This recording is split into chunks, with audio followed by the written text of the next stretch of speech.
नमस्कार दोस्तों, श्री जी ज्ञान सेंटर चैनल में हम आप लोग का स्वागत करते हैं। जैसा कि आप लोग को मैं एक चीज बता दूं कि आप लोग का जो उत्तर प्रदेश पुलिस और आप लोग का उत्तर प्रदेश एसआई या कोई भी वनडे एग्जामिनेशन हो, उसमें जो जीएस का पोर्शन होता है, उसमें संविधान का जो पार्ट है, उसमें हर टॉपिक से एक एक क्वेश्चन पूछे जाने की संभावनाएं बनी होती हैं। जिसमें मोस्ट इंपॉर्टेंट टॉपिक्स मैं आप लोग के सामने लेके आया हूं। जिसमें मोस्ट इंपॉर्टेंट टॉपिक आज राष्ट्रपति का टॉपिक होगा, प्रेसिडेंट ऑफ इंडिया। इंडिया का राष्ट्रपति से संबंधित जो प्रश्न पूछे जाते हैं आपके पेपर में, आज मैं उसकी चर्चा करूंगा। और ये मैं जरूर कहता हूं कि आप इतना ही कर लोगे, आपका वनडे का जो भी एग्जाम में क्वेश्चन आएगा वो पूरा का पूरा क्लियर हो जाएगा। तो सबसे पहले देखिए, आज हम लोग राष्ट्रपति की बात करें तो भारत का राष्ट्रपति की अगर बात करें तो भारत का सर्वोच्च जो नागरिक होता है वो कौन होता है बताइए? भारत का राष्ट्रपति होता है। क्लियर है ना? आपको पता होगा कि इस समय भारत के वर्तमान में राष्ट्रपति कौन है, तो द्रौपदी मुर्मू का नाम आप सुन रहे होंगे कि ये वर्तमान में भारत की राष्ट्रपति हैं और ये भारत की सर्वोच्च नागरिक भी। तो हम सबसे पहले बात करें कि राष्ट्रपति की अगर संविधान की बात करें तो संविधान में देखिए आर्टिकल जो आपका शुरू होता है वो आर्टिकल 52 से शुरू होता है। क्या शुरू होता है? आर्टिकल 52 की अगर हम लोग बात करें तो आर्टिकल 52 में लिखा है कि भारत का एक राष्ट्रपति होगा। ये आपका आर्टिकल नंबर 2 में कहा गया है। क्लियर है ना? मतलब कहने का मतलब कि भारत का एक राष्ट्रपति होगा। ये आर्टिकल नंबर 52 में है। ये आपको बिल्कुल तैयार रखना है। पेपर में डायरेक्ट पूछेगा भारत के राष्ट्रपति, भारत का एक राष्ट्रपति होगा, किस आर्टिकल से संबंधित है? तो आपको आर्टिकल में आंसर लिखा होगा 52 आर्टिकल, आपको आंसर क्लियर करना है। इसके बाद आपका अगला आर्टिकल की बात करें, आर्टिकल नंबर 53। अगर आर्टिकल नंबर 53 की बात करें तो याद रखना भारत के राष्ट्रपति के कार्य शक्तियों का वर्णन है कि इसका कार्य शक्तियां क्या हैं। ये आपका 50। याद रखना कि अपने देश का जितना भी कार्य शक्ति होती है वो राष्ट्रपति हित होती है। क्लियर है ना? राष्ट्रपति मात्र एकमात्र प्रमुख होता है, लेकिन इसका वास्तविक प्रमुख अगर देखा जाए तो देश का वास्तविक प्रमुख जो होता है वो भारत का प्रधानमंत्री होता है। तो इस समय माननीय नरेंद्र मोदी जी हैं। क्लियर है ना? याद रखना कि वास्तविक शक्ति अगर देखा जाए तो 50 में आपका क्या है, राष्ट्रपतियों राष्ट्रपति के कार्य शक्तियों का वर्णन है 53 में। क्लियर है ना? इसके बाद आ जाता है आपका आर्टिकल नंबर 50, 54।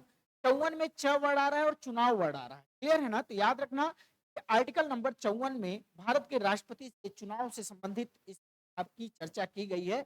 इसमें 54 में। क्या इतनी बात क्लियर है? इसके बाद हम लोग अगले आर्टिकल की बात करें तो आर्टिकल नंबर सीधे हम लोग कहां पे चले आएंगे? आर्टिकल नंबर किस में है बताइए? 60 की बात करें। आर्टिकल नंबर 60 की बात करें तो याद रखना कि राष्ट्रपति कोई बनता है तो उसे शपथ लेना पड़ता है। याद रखना कि भारत के जो राष्ट्रपति हैं वो उनकी शपथ का जो वर्णन है वो किस में है? 60 में। स से 60 होता है और स से शपथ होता है। तो याद रखना भारत का जो राष्ट्रपति है के शपथ का वर्णन आर्टिकल नंबर 60 में है। क्लियर है ना? भारत के राष्ट्रपति को शपथ कौन दिलाता है बताइए? उच्चतम न्यायालय के न्यायाधीश जो होते हैं क्या करते हैं? भारत के राष्ट्रपति को शपथ दिलाते हैं। क्लियर है ना? अब इसके बाद आता है आर्टिकल नंबर, क्या आता है भैया बताइए? आर्टिकल नंबर 61 यानी 61 की बात कर रहे हैं। तो क्लियर है ना? अब कहा जाता है कि भारत का राष्ट्रपति या भारत का सर्वोच्च नागरिक है, इसे हटाने की भी तो प्रक्रिया होगी। यानी इसका कार्यकाल 5 वर्ष होगा। 5 वर्ष के दौरान बीच में ही अगर इसे हटाना हो तो इसे हटाने की जो प्रक्रिया है वो क्या है? महाभियोग की प्रक्रिया। अभियोग है, महाभियोग की प्रक्रिया है। वो अनुच्छेद नंबर 61 में कहा गया है कि अगर राष्ट्रपति के कार्यकाल में बीच में ही अगर उसे हटाना हो तो उसे अनुच्छेद 61 के तहत उस पर महाभियोग चलाया जाता है। और महाभियोग के दौरान अगर वह पूरी तरह से पास हो जाता है तो राष्ट्रपति को उसके पद। इतनी बात क्लियर हो गई? अब इसके बाद हम लोग बात करेंगे कौन सा, ध्यान से देखिए। इसके बाद हम लोग बात करेंगे आर्टिकल नंबर 72 की बात करें भैया, 52 की, 72 की बात करेंगे, 72। अब 72 क्या है? क्षमादान की शक्ति है। यानी कहने का मतलब कि अगर किसी भी अपराधी को तरह से दोषी ठहराया जाए और उसे फांसी की सजा सुना दी जाए तो लास्ट में उस पास एक ही ऑप्शन बचता है। लास्ट में किसके पास जा सकता है? केवल राष्ट्रपति के पास जा सकता है। और राष्ट्रपति के पास अनुच्छेद 72 के तहत एक शक्ति है जो उसे क्षमादान कर सकता है। क्लियर है ना? तो इस बात का ध्यान रहे, तो याद रखना कि क्षमादान की शक्ति, ये आर्टिकल नंबर 7, इतनी बात क्लियर है। अब आइए आगे की बात करें। इसके बाद हम लोग बात करेंगे बच्चों आर्टिकल नंबर 85 की बात करेंगे। बात करेंगे आर्टिकल नंबर 85 की। अगर हम लोग आर्टिकल नंबर 85 की बात करें तो याद रखना कि राष्ट्रपति को लोकसभा भंग करने का भी इसके पास शक्ति है। यानी कहने का मतलब आर्टिकल नंबर 85 के तहत ये लोकसभा को भंग है। याद रखना ये किस आर्टिकल में है? Article number 50। क्लियर है ना? अनुच्छेद नंबर किस में है? 80। क्या इतनी बात क्लियर हो गई? अब आगे बढ़े। अब आगे देखिए अगले प्रॉब्लम की बात करें। नेक्स्ट आर्टिकल 85 के बाद इसका जो इंपॉर्टेंट आर्टिकल आता है वो क्या आता है बताइए? आर्टिकल नंबर आपका है 108। मतलब कहने का मतलब आर्टिकल नंबर 108 में राष्ट्रपति को सत्र का आहूत बुलाने का इसके पास शक्ति है। मतलब लोकसभा को साल में 2 बार सत्रावसान के लिए संसद में बुलाया जा सकता है बैठक एक साथ सबको। ये किसके पास शक्ति है बताइए? राष्ट्रपति। मतलब कहने का मतलब लोकसभा को कौन 6-6 महीने में, कितने कितने में भैया? 6-6 माह में, याद रखना 6-6 माह में 2 बार बुलाया जाता है, संयुक्त बैठक बुलाई जाती है। ये किसके पास ताकत है बताइए? ये शक्ति है राष्ट्रपति के पास। किस आर्टिकल के तहत? 108 के तहत। इसके बाद हमारे पास आते भैया क्या? Article number 123, 123। 123 में क्या है? याद रखना कि आपको एक बात बता दूं कि राष्ट्रपति का अध्यादेश क्या होता है भैया बताइए? अध्यादेश। अध्यादेश जारी करने की शक्ति पास है, राष्ट्रपति के पास है। और कौन से आर्टिकल के तहत? ये आर्टिकल 130 के तहत। क्या इतनी बात क्लियर है? चलिए आइए अब इंपॉर्टेंट आर्टिकल की बात करें। तो आर्टिकल नंबर याद रखना, आर्टिकल नंबर फिर आ जाता है 352, 352 और 356 और 360। ये 352 में क्या है? 352 में है राष्ट्रीय आपात। क्या है भैया बताइए? 352 में है राष्ट्रीय आपात। क्या है बताइए? राष्ट्रीय आपात की बात है। अगर राष्ट्रीय आपात कर लगाना है तो राष्ट्रीय आपात के दौरान राष्ट्रीय आपात की घोषणा कौन करता है बताइए? राष्ट्रपति करता है। और कौन से आर्टिकल के तहत? 352 के तहत। क्लियर है ना? भारत में राष्ट्रीय आपातकाल लगा है कई बार। सबसे पहला राज्य कौन सा है राष्ट्रीय आपातकाल में? सबसे पहले पंजाब में। तो देखेंगे इसके बाद आता है 356। 356 है राष्ट्रपति शासन। राष्ट्रपति क्या है? राष्ट्रपति शासन। क्या है भैया बताइए? राष्ट्रपति शासन है। क्या है? राष्ट्रपति शासन। और 360 में क्या है? वित्तीय आपात। क्या है भैया बताइए? वित्तीय आपात है।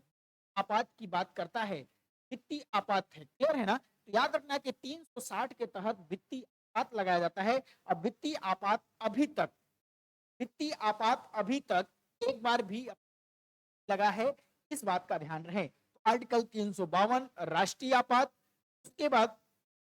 उसके बाद क्या है? 356 राष्ट्रपति शासन।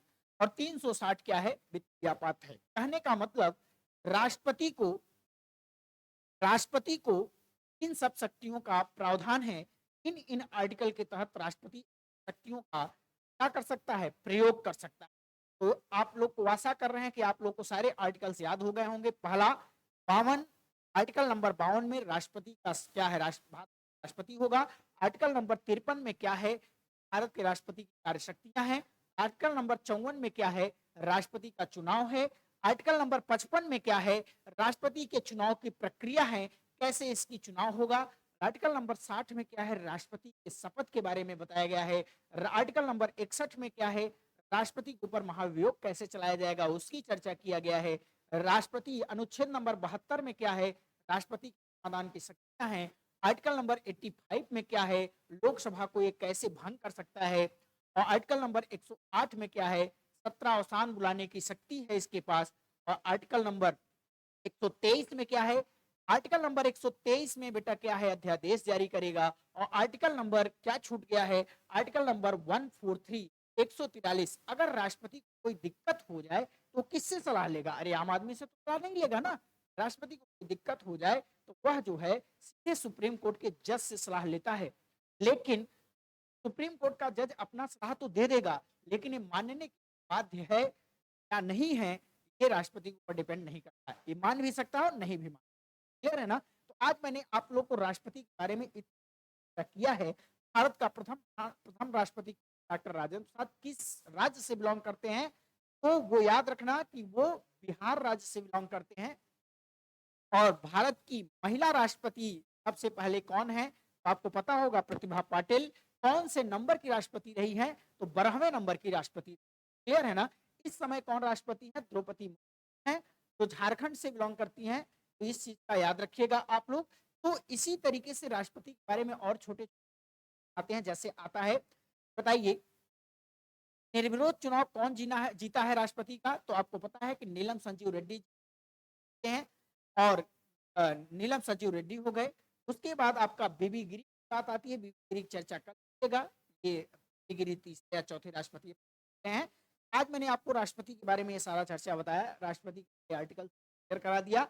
इसी के साथ मैं एक एक करके आपको क्रम में लेकर, धन्यवाद। फिर मिलेंगे हम अगले वीडियो में। बहुत बहुत धन्यवाद।